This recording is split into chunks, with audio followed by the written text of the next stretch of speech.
so bad.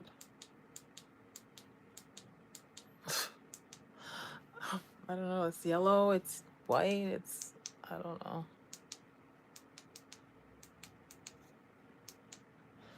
All right, leave it there. Oh gosh. So I wanted to kind of update you guys on what's going on with me. Wait a little bit. It's the end of March break. So I thought it might be a good time, and maybe not the best time, because people are probably getting ready to get their kids to go back to school. But I thought it's quiet for me right now. This room is like upside down. There's so many things I want to bring to donate to, like wherever, Salvation Army, Goodwill, whatever. But because I've been banned from driving the car here, they're just sitting in a corner. So tomorrow I'm going to actually put them in a cart and drag them to where I can drop them off. Anyway, this light is so dark. I don't know. I hope this is clear. Let me see if I can change this again. That's better, I think. I don't know. Oh. Anyway, okay, so I don't even know where to start. There's so many intricate parts to the story that I could share right now, because what I've learned about narcissism, that people don't talk about, is that if you escape a narcissist, you really have not escaped a narcissist. For whatever reason, whatever demon possesses them, they seem to have this thing in their mind that they need to finish what they started or whatever else. They find another way. And unfortunately for me, I didn't know anything about demon possession, because before the term narcissism became a thing, and it wasn't always a thing, I always assumed that if you were kind to people, that everybody is kind. And the reason why people are not kind is because they've gone through something, which is probably true, right? But everyone has gone through something, okay? Some more than others. It doesn't give us the right to try and dominate someone's life, to bully somebody, to try and steal from someone, to expect you're extraordinarily more entitled than somebody else. So this is what I'm finding. What I found, because of the abuse I endured as a child, I was raised by narcissists, okay? I grew up with narcissists. So my parents were narcissists, my siblings were narcissists. And I could start there, but this is just going to be an overview. I could tell you about my childhood and about how narcissistic everybody in my life was, including extended family, like, so I mean uncles and aunts, etc., etc. But I won't bore you with that right now. What I'm just going to do is give you an overview as to why I am a sheep among wolves.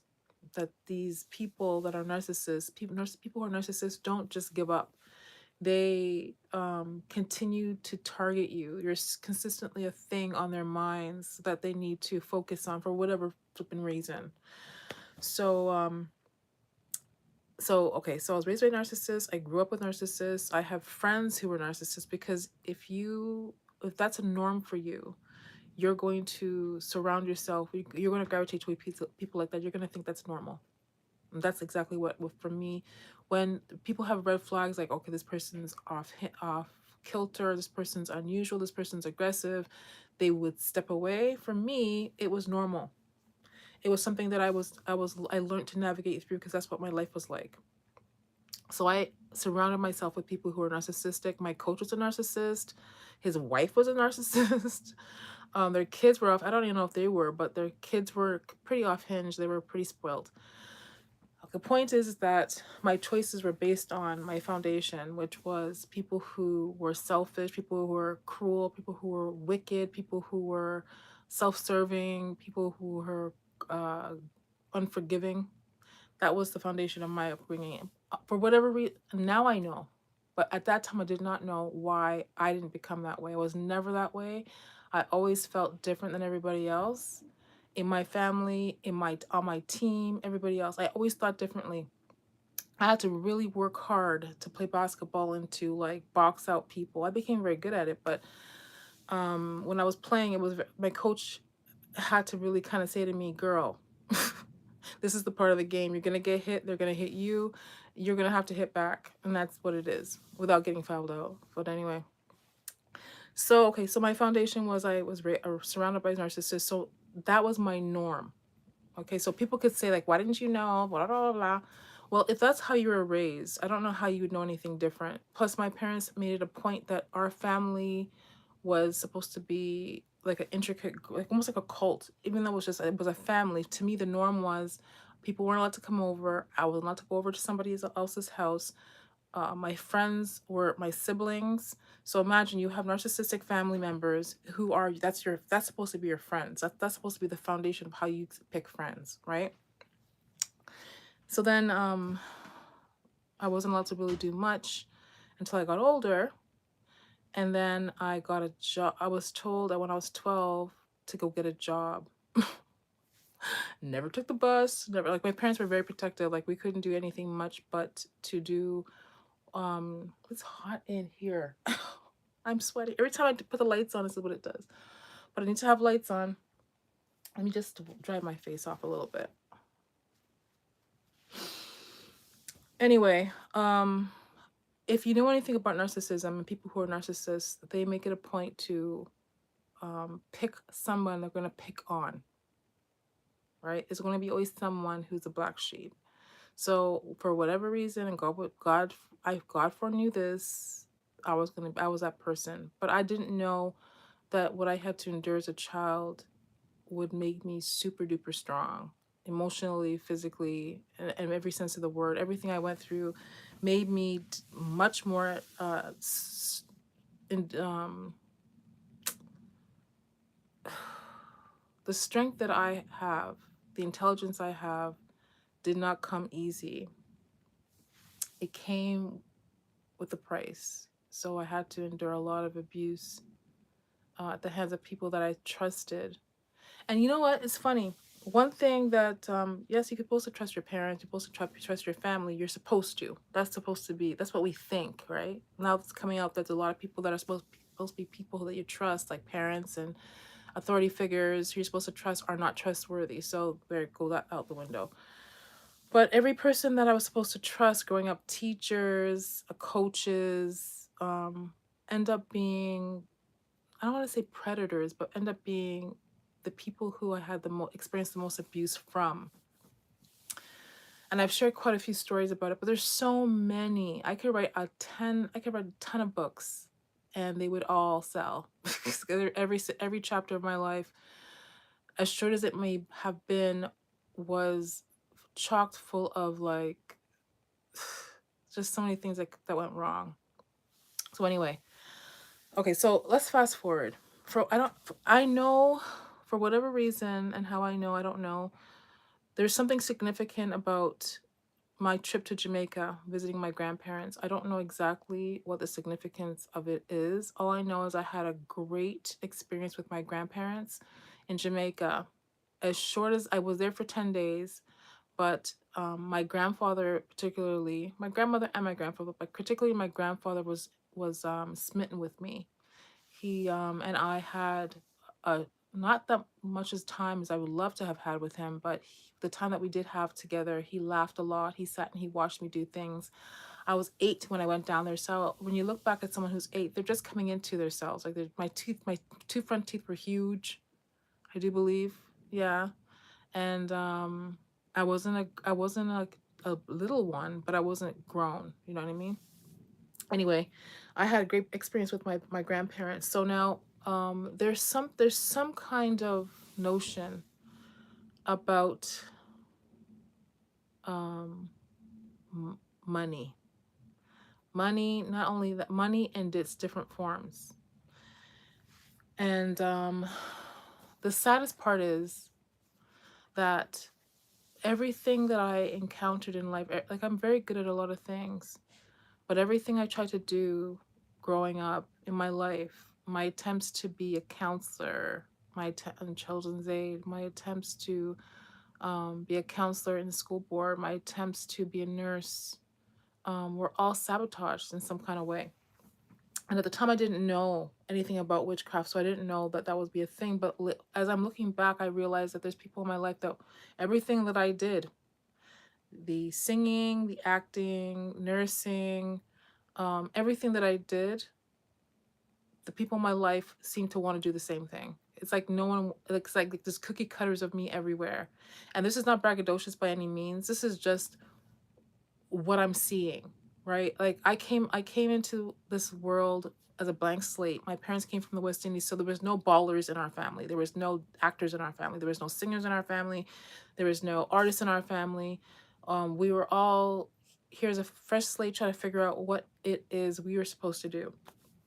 And so I was the type of person, I loved just living. I still, even today, I love to laugh. I love life. I love to experiment with things. I love to explore things. I love the outdoors. And so all the things I did were based on what I loved. Like, no one was going to tell me, no, you can't do it. If I had to find a way to do it for free, and I'm still that same way now, I'll find a way to do it for free. So when I was in school, I did all these things. And because of what I wanted to do and because I was a blank slate, I had teachers who were very strict, very good at what they did, and I had expectations for me. I had coaches that were the same way. And because I was, for whatever reason, because I guess maybe because of the way I was raised, I endured the grueling training that I went through to do all the things I did, and I became very good at everything. And this is not braggadocious, I was. Like, I was good at everything. That being said, though, because of the emotional abuse I went through, I never consistently endured everything. I didn't finish. Like, I didn't continue to do cakes. I didn't continue to do nursing. I didn't continue to work for the board. Everything that I did got sabotaged because for whatever reason, this, I don't know if it's spiritual or whatever else, because of my kindness and my ability to forgive or whatever else, I was a target. So not only do people want to do what I did, but they didn't want me doing what I do. The bottom line is that for whatever reason, um, there were people who hated me, but there were people who loved me. And I don't know this for sure, but I believe that a lot of things that were owed to me because people saw the kindness in me. I see people do the same thing to me now. And instead of people saying it, my kindness, that I would be able to, I would share what it belongs to me or what belongs to me. People want what belongs to me. They want to destroy me and then take what belongs to me. This sounds coded, but I'm going to say it like this because those details don't really matter. The thing that matters is this. There are people out here right now that don't know me, who people in my life have gone to and said some very evil and wicked things. And these people, because of money, because money is the root of all kinds of evil, that's scripture. Because of money, because nothing else, if they're not family, why would someone want to partake or get involved in this? The gang stalking of, like, my gang stalking, the abuse, the ridicule, the witchcraft, the blatant witchcraft. Why would wanting someone to get involved unless it entailed money? That's the only reason why a stranger would. Now, on my runs, the runs I do almost every day, pretty much almost every day, I run into people who are neighbors, people who are uh people who are neighbors, and generally they don't speak, but I'm the type of person who will address someone, like say hi to somebody that I don't know. And I've done that a couple times, and that has given people liberty or permission to kind of speak to me. I'll say hi and they'll say hi back, but when they speak, I can tell that they already knew about me, right? Some of the things they say, you could tell that they've been coached in some kind of way. There's a consistency to the things that people say to me. So I have a particular person in my life who is constantly thinking, like, this is, that's your past, you have to move forward. I cannot possibly move forward if my life is guarded, that everything and every attempt that of to do something is blocked by people who have their own intentions for my life, right? So for example, like this run I was talking about, an officer who tried to block my way, or a neighbor who I met who had some very derogatory things to say about me, not even knowing me. Like, we ran into each other. This person offered to exchange numbers with me. But when we see each other, she'll say, "What are you, an airhead? Are you this?" And I'm like, "Who talks like that?" I said, "I'm very intelligent." The problem, the problem with that situation is that people are saying things about me that are so not me. So when people encounter me, they figure like they could do certain things, and when they get shut down, they realize, oh, okay. Um, so anyway, the point is that I've been in my little cocoon, and I've been preparing for God to do a thing in my life. Actually, this has been going on for a while now. This was going on when I was in my home with my children. Um, the Lord is doing something in my life, and He made promises to me about what I was going to receive, but He also let me know that I would lose everything. Well, I'm pretty much at that place where you know, I had lost everything. Everything that was important to me, I had lost. But that being said, in my life, I have lost a lot of things. People have stolen from me, people have walked away. So this losing of things and people isn't new to me. So all that people are doing to, I'm so meticulous about the things I own. I know where I put it, why I put it there.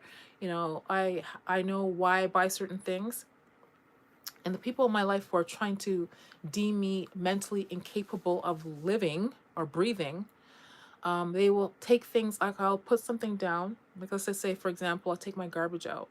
I did that like yesterday. Took my garbage out, put it outside because I hate to have garbage in this room. And then I come back and I go to the washroom, wash my hands, come back to the room, and the garbage pail is downstairs. So, and if I was to ask my mom, and I saw my mom walk away from it. So if I was to ask my mom, why is it? And remember, I just put the garbage outside, so I know I put the garbage pail in here. I wouldn't have put it on the floor downstairs.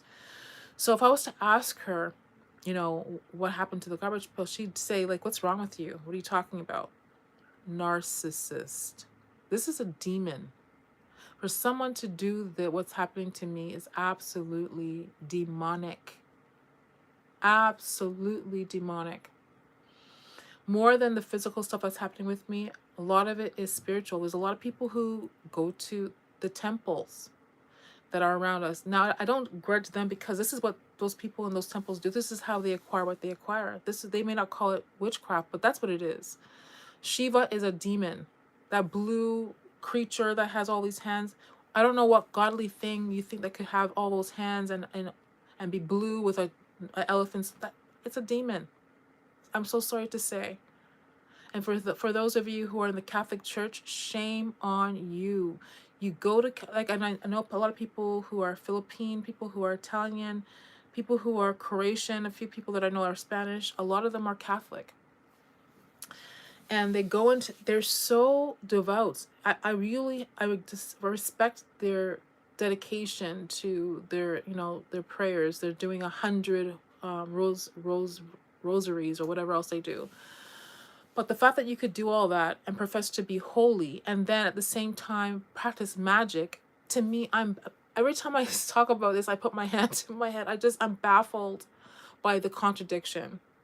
Like, how you think that you could, be targeting somebody, getting paid to do it. And I understand times are hard. But if you are devout and you have a relationship with God, how could you possibly believe you could get away with that? Like, God is not seeing what you're doing. I'm trying to figure. Because with me, as much as I didn't have a solid foundation in a church, God speaks. If your heart is pure enough and you call out to Him, He'll answer you. So for all these people who are walking into churches this Easter or whatever else, you need to question yourself, what are you walking in there for? What are you trying to accomplish? Is this a show, or do you truly believe that there's a creator, that there's a God? Because I think we all need to really ask ourselves, do we really believe that there's actually a God, a creator? Because if you could be possibly doing something and knowing that it's not only just it wrong, but evil. And there's a whole, like, I would say, I could honestly say the people that I know, there must be over 1,000 people involved in what is going on with me. because my life has consisted of basketball, it's consisted of the working for a school board, it's working for Children's Aid, I've worked for Parks and Rec, which means I worked for the city quite a few times in different capacities. I have family that have done many different things. A lot of them are professionals, if not everyone is a professional or an entrepreneur. So there's people who are associated with them that are involved. This is absolutely a circus. It's absolutely a circus. And no one has a conscience in the situation. And thought for whatever reason they could hide behind the guise of I'm a Christian. This is most of this is about like saying hiding behind the idea that I'm a good person, I believe in God, I go to church. This is the shield that people are using to get away with to try and get away with what they've done. There's people in positions of authority who have lied, who have cheated, who manipulated. I'll give you one example, two examples with the hospital. I think I've talked about this before, but I think you need to know this. One, the first one, when I was pregnant with there's so much, I don't even know where to start, but okay, let me just say. When I had my second last daughter, 2023, it was SARS. And so no one really could come in the hospital. It was pretty lonely. Had two daughters before that. So it was pretty lonely. Mind you, anyway, yeah, it was pretty lonely. So I had a fight, verbal altercation with a nurse while I was having full-on contractions, almost due to deliver baby, because I wanted to have my daughter natural. And her story was that because I was at the age I was, that I was not permitted. I was not permitted to have the baby naturally. That I had to take an epidural. And first of all, I'm tough. I'm so tough. I've been through so much. My dad used to beat us like crazy. There's no way epidural. I could not. I didn't understand why. I could not understand why. And the children's father, that's a whole other flipping story with him. He just stood there. He didn't have the capacity to be able to support me. He was like a child, and he was younger than me. He lied about his age. But beyond that, even being young, he was just not capable to be able to fend for me. So while I was having these contractions, this nurse was badgering me, take the epidural, and mind you, I'm exhausted. My body's going through these. It's almost like being tased every 10 minutes. At the same time, I'm having this nurse trying to coax me and coerce me into taking epidural, which I never had to do. I've had two daughters before, and I had them both naturally. Finally, under duress, I said, okay, fine. So they gave me the epidural. When I got the epidural, two doctors and four nurses came into the room after I delivered my daughter. And during that pregnancy, I was told that my iron was low, and that if I didn't get my iron up, I would bleed out during the delivery, and I probably wouldn't live. So I made it a point. Plus I could not hold food down for whatever reason. So there was a catch-22. I was trying to get iron up, but I could not hold food down. So it was just a mess.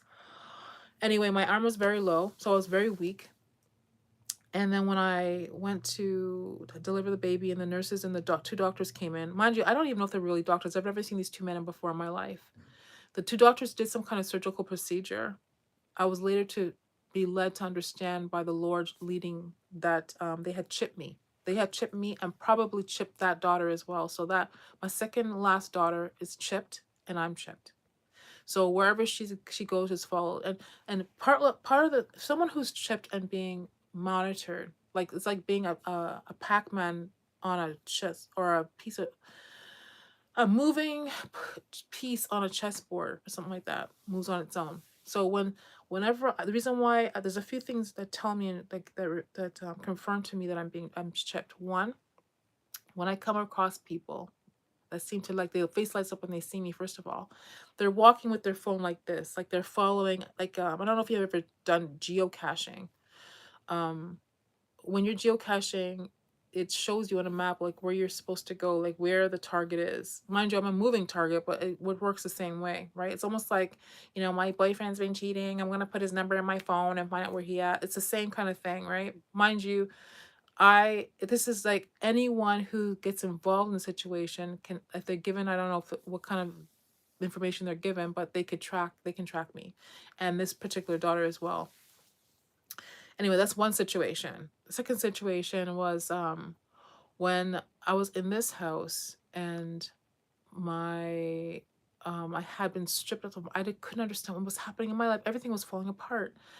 And mind you, remember, I allowed people in my life that were not intellectually at my level, were not empathetic like myself.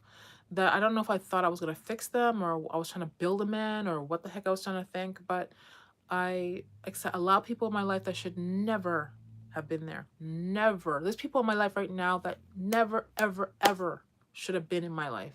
Ever. If I was in my right state of mind, and I'm saying that loosely, I would have been able, if I was in a healthy home growing up, I would have known these red flags, and I would have said, no, my dad told me never to, my mom told me never, but I never had those conversations with parents. I never had those conversations with adults because those adults were the same, or some of the same ones that I got abused from in the first place. So I welcome these people in my life, and to this day, these people are still in my life, actively in my life. Beyond the people who have taken whatever kind of bribe they have taken to believe a lie and to trail me and to gaslight me, to assume I'm either an alcoholic, I'm a prostitute, I'm a whatever else, which none of those are true. Um, or incompetent or unable to deal with. Let me tell you something.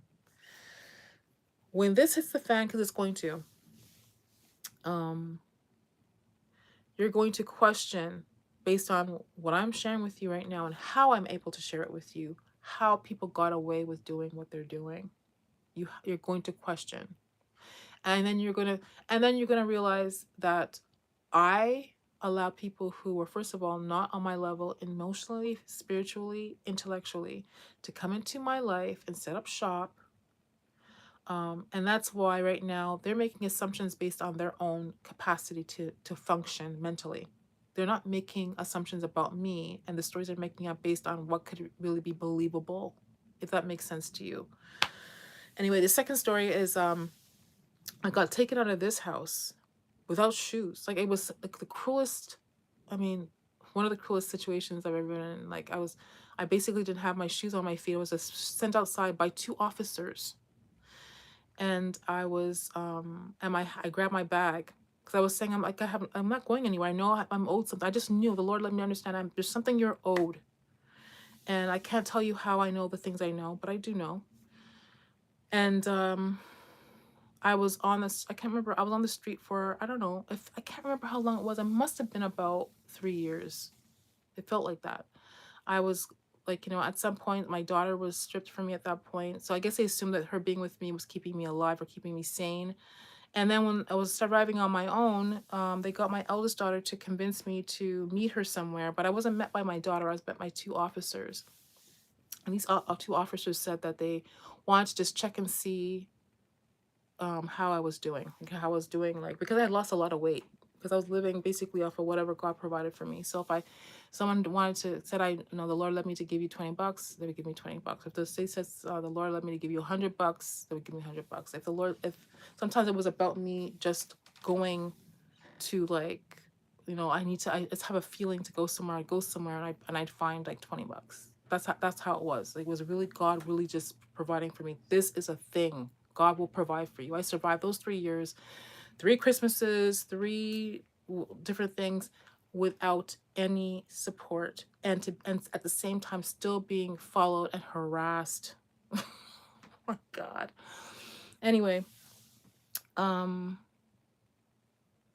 they said they wanted to take me to the hospital to see how I was doing. Now, this is how I know that if you go to a hospital, if you give your health card and you go into a hospital, you basically are handing your rights over to the government.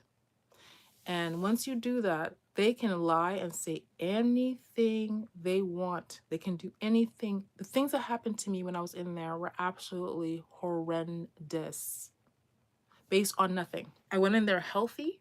I went in there sane. and they took me in there and strapped me up, and they ran away. The guy who took me up there ran away. Like, they knew it was wrong to do what they were doing. Excuse me, I'm very hot. Sorry. Anyway, so this is twofold. One, you have to know and understand that you have to know what your rights are. I recently just came across a video about how they're changing the driving rules right now. They haven't made it public. It should be on the news, but it's not. So in where I'm at right now in the GTA, Toronto, Canada, Ontario, Mississauga, Brampton, whatever, they've changed the rules for, particularly was for seniors and for the speed limit and where you can drive a certain way, which is so important because supposedly the fines they're giving out for not complying with these rules are ridiculous. They're like the $3,000, $2,000 for not complying, and the government hasn't told this. This should be on the news every 10 seconds. Everyone should know, because most people I know drive. So let's just say you're driving and you're looking at your phone, supposedly. Let's just say you're driving and you're looking at your phone, which is your GPS. You have maps on your phone, and you realize that you're going the wrong way. You touch your phone. They can stop you and say that you're distracted, and they can give you $1,000 ticket. Does anyone know this? Did you know that if you're not, besides being in school zones, if you're driving in a senior citizens area, or if you're driving in an area that has a community center, those speed limits will have probably dropped to 30. And if you're not driving 30, if you're driving 20 kilometers over that, they can give you a ticket. I can't remember, it's some extraordinary amount. The point is that this should be, I've just posted on my Instagram and I'm going to continue to share it. This should be on the news. I have yet to hear it. And I'm not a big news person. I'm not a big TV person. I don't watch a lot of TV, but I am a social media person. This should be, everyone should be talking about this. The fines are absolutely ridiculous. Another thing, winter tires. My mom's car got away. She hasn't put on winter tires on her car. I don't even know the last time, because I was doing all the maintenance for the car. The fine for not having winter tires, those, I think it's 3 mountains. The tire's supposed to have 3 mountains on it because this winter's here. The fine for that, I think, is like $3,000. If you don't have winter tires, you need to have winter tires, particularly in some other areas of Canada, which are colder. The point is that the system is not set up. It's not just me. The system's not set up to support people. The system is set up as a communist system to control people, to penalize people, like almost like rats in a cage, or like, you tase them, so like, it's not Freud, it's some other thing where if you, and I took psychology, so I should know this. If you penalize somebody for doing something, they'll stop doing it. Or if you reward somebody, there's a term for this. I can't remember what it is, but if you reward someone for doing something, they'll do it more, kind of thing. So there have been a couple of guinea pigs already, people who have been stopped. The police obviously know that this is a thing, but they're not in, and for whatever strategic reason they're doing it, they're not telling people ahead of time that this is what it is. So there's going to be a lot of people out there driving, looking at their phone at the light. Even if you're at the light and it's stopped and your phone is not on it's supposed to be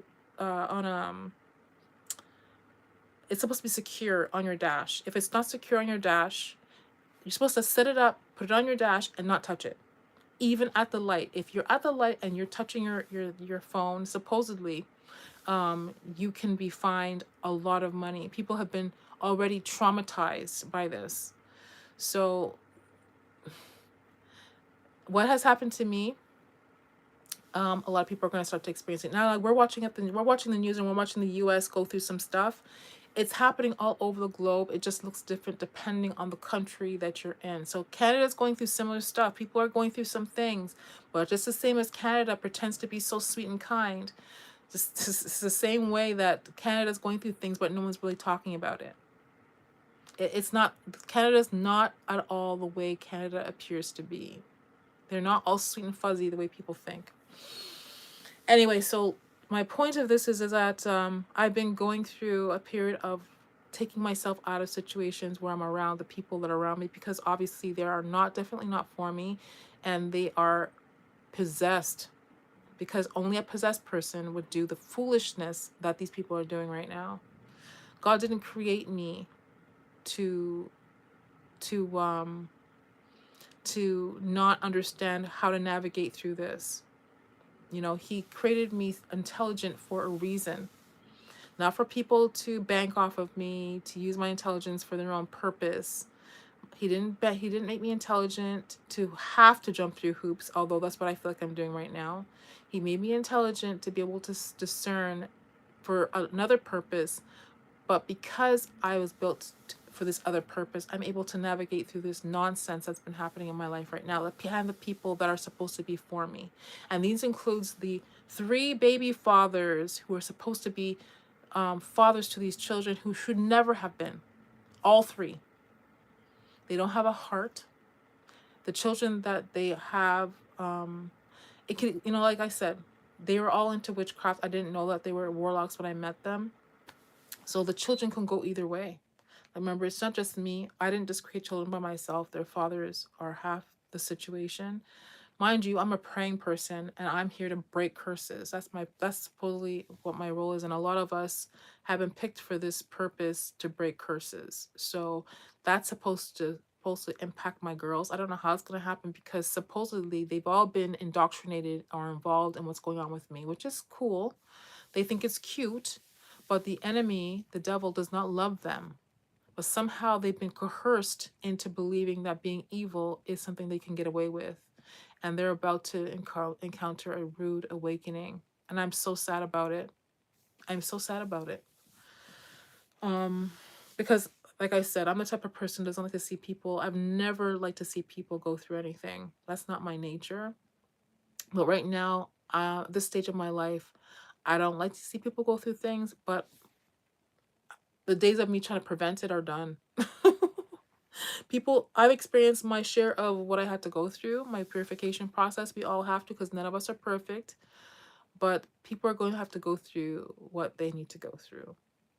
And that's that. And I think I kind of already know what has been said about me behind my back. I think I kind of do. But I think when it all hits the fan, I think I'm going to probably find out some more things that are going to probably make me sad.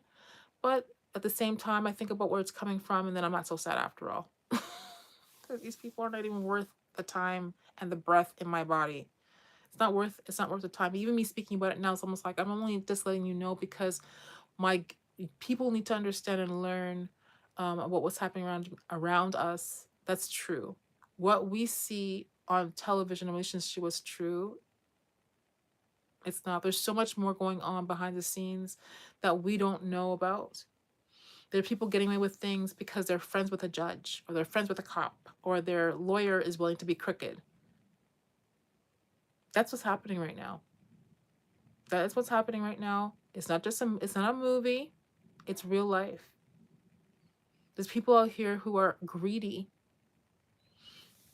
Before I go, I'm going to give you a quick story. It's not a very nice Sunday night story, but I'm going to share it anyway. I shared it before, but that video got manhandled or destroyed, so I'm going to share it again. The neighbor across the street, how I met my mother's husband. When she married him, we didn't know who the heck he was. He came out of nowhere. We had no idea. But a couple years before he came along, the neighbor, his cousin, the neighbor across the street were our friends. Like we went over there. They came over here sometimes. We shared, you know, we need to borrow the lawnmower or something like that. Like we knew each other. They're of color, we were of color, you know. Anyway, same background. So she had a daughter. The woman who lived there had a daughter, very pretty, and then she had a daughter and a son. No, just a daughter. She had an older daughter, very pretty, and then she got married to a gentleman and had 2 kids, another daughter and a son. And they all lived over there. Plus, I guess a cousin, some other young guy. I don't know who, if he was a cousin or whatever. But the point is that they all lived over there.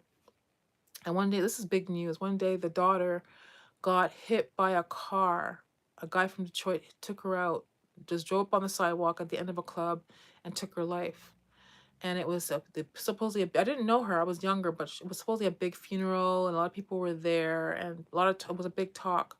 But after that happened, the mother, the woman that we know over there, she was like supposedly deemed like unfit to live or whatever. So she has been on disability since then. She kind of like talks to herself. She was talking to herself and walking around slow, like, oh God, I'm so sad. So she never worked since then.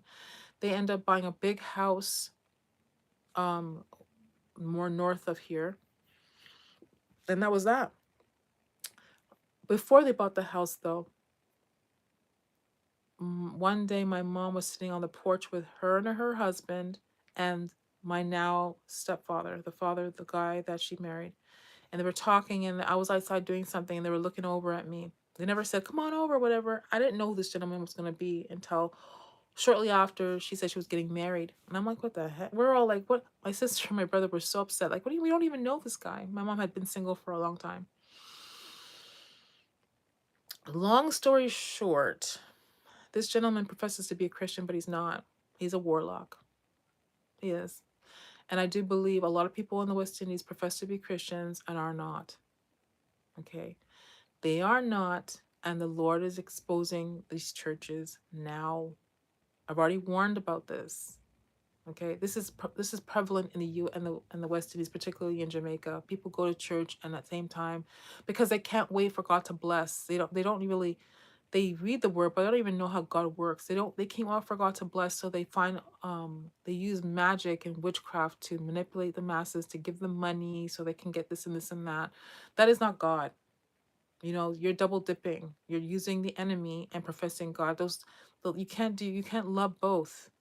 You would hate one and love the other. Okay? There's lots of people who have churches, who are pastors, who have altars. They have sacrificed lives for money.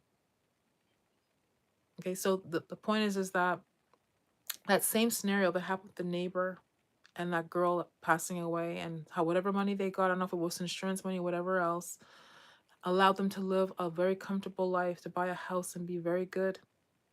Mind you now, I believe that was the job of the marriage. That was the purpose of the marriage that happened, and I was the target. I was supposed to be the one that was taken out. This is how I know this. I came into my born again experience during that time. The Lord, while this is all going on, I have my second child. The Lord poured, like I said, the Lord poured onto me. I came to know the Holy Spirit, and I was loving the Lord. I was taking my Bible everywhere, and I was visiting my mom. I mean, I fought to go to church. Like there was a snowstorm one time, and I was like, "No, we're going to church." And I'd find my way to church. I loved the church. I loved the Lord so much. And one day, my mom and my stepdad said they wanted to come to my church. I'm like, why? Why would he want to do that? Anyway, every church I've gone to so far has been contaminated by these, whatever they say and do, whatever is like. Since then, whatever church I've gone to has not been a pleasant experience for me. And I will tell you this right now, this gentleman that loosely stated who married my mother is the most unkind, the most aggressive, the most boastful, prideful person I've ever met in my life. And I'm saying this because I talked about the fruits of the Spirit. If you are a believer, you are not going to present those types of traits. You're not. The Bible talks about the traits of someone who believes in the Lord. Those are not traits of someone who believes in God. Okay? No one's going to demand that I respect you. No one.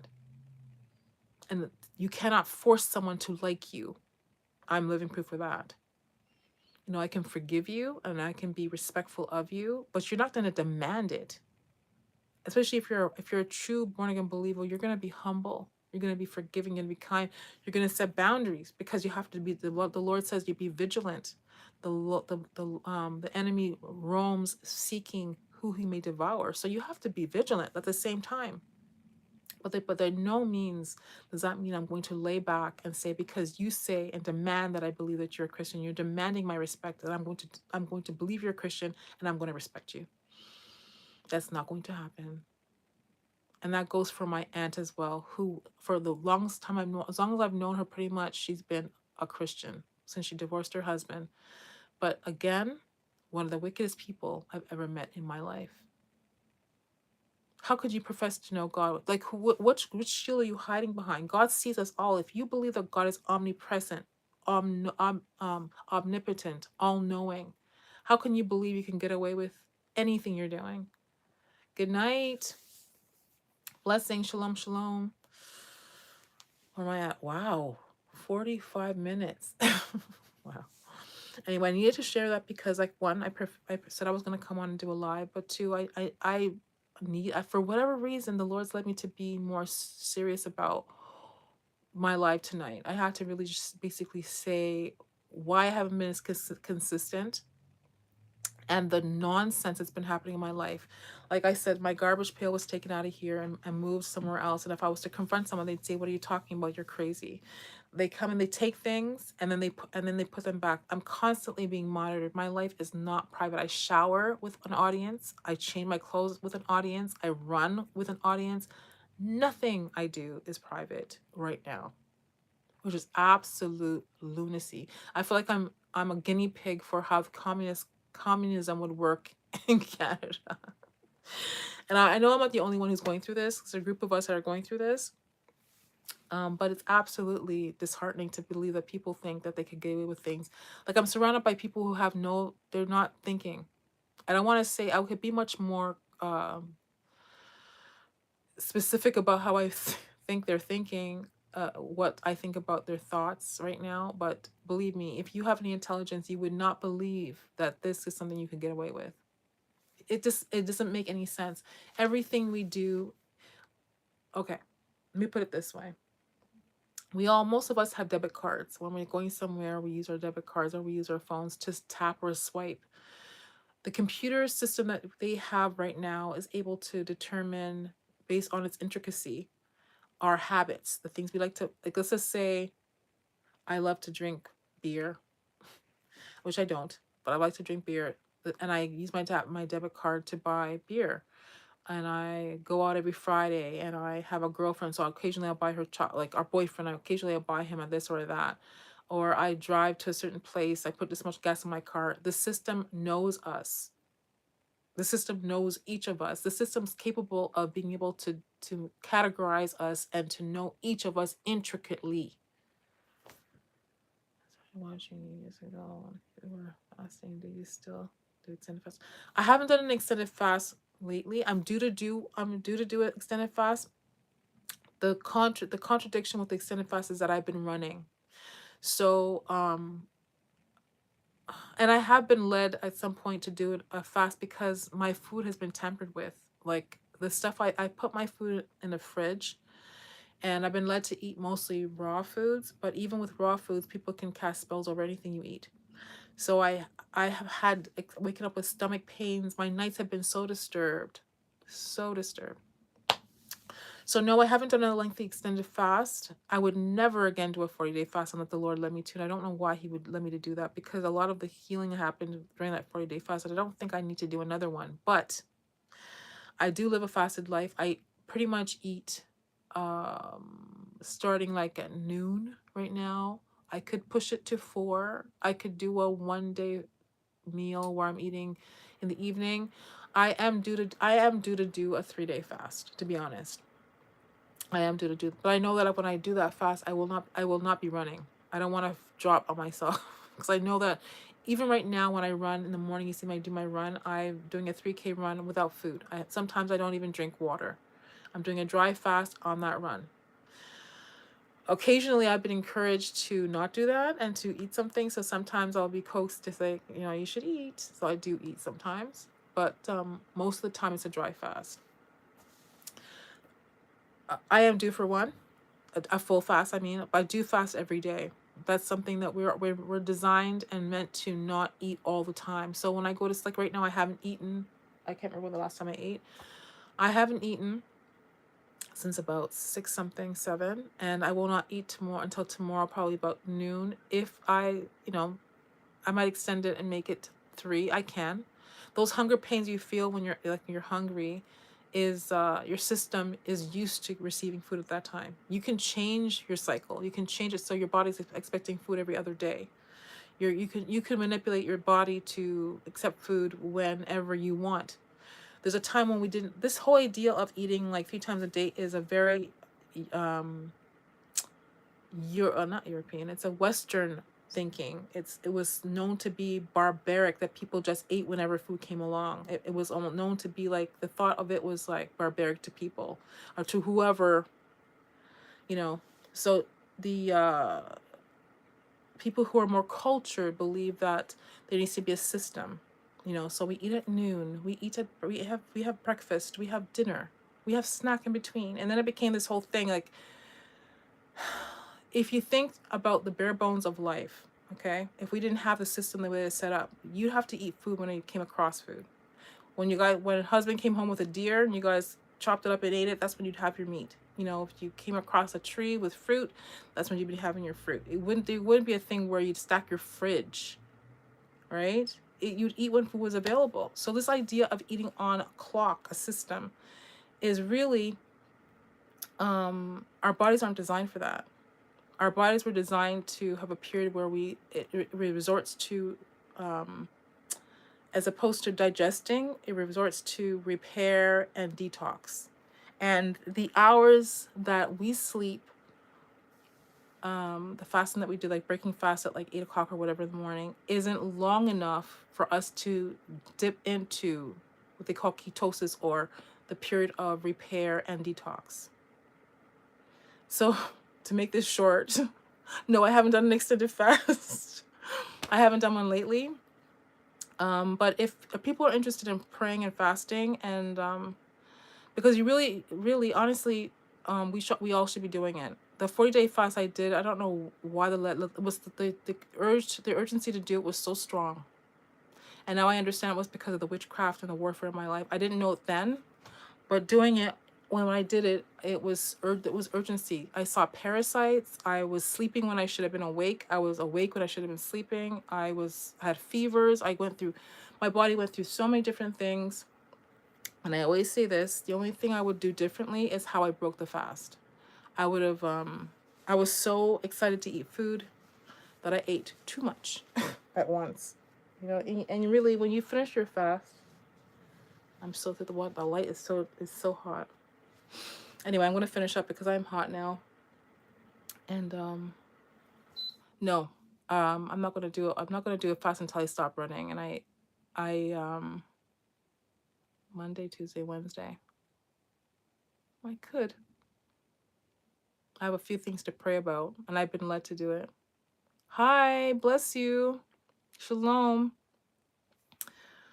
Look at me sweating. The lights in here, you know, I don't know how people do this. I guess because I don't wear makeup. I don't wear, like, people have primers they put on and it keeps their face from getting greasy. Gosh. Woo, hot.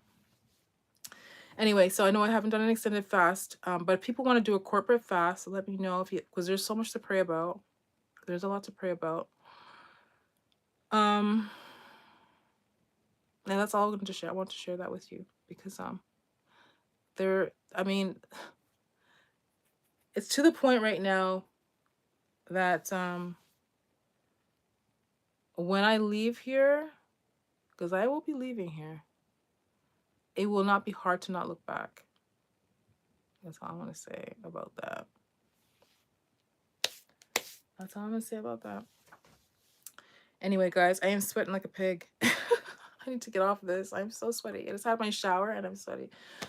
I appreciate you guys for supporting the channel. I know that most of not everyone that comes on the channel knows about my story, knows what I've been going through. Most, if not everyone who comes on, has been a part of the hazing, the gaslighting, or whatever else, or see my journey, which is cool with me. But I'm much more knowledgeable about what's going on with me than I was before. And there's not many people I trust. I am in that place where trust has to be earned. My parents always kind of geared us to just trust anybody, be respectful. You're adults, blah blah blah. And a lot of the abuse I had endured is because I had the same way of thinking, just trusting people just for face value, not giving them, letting them earn the trust that they should be earning.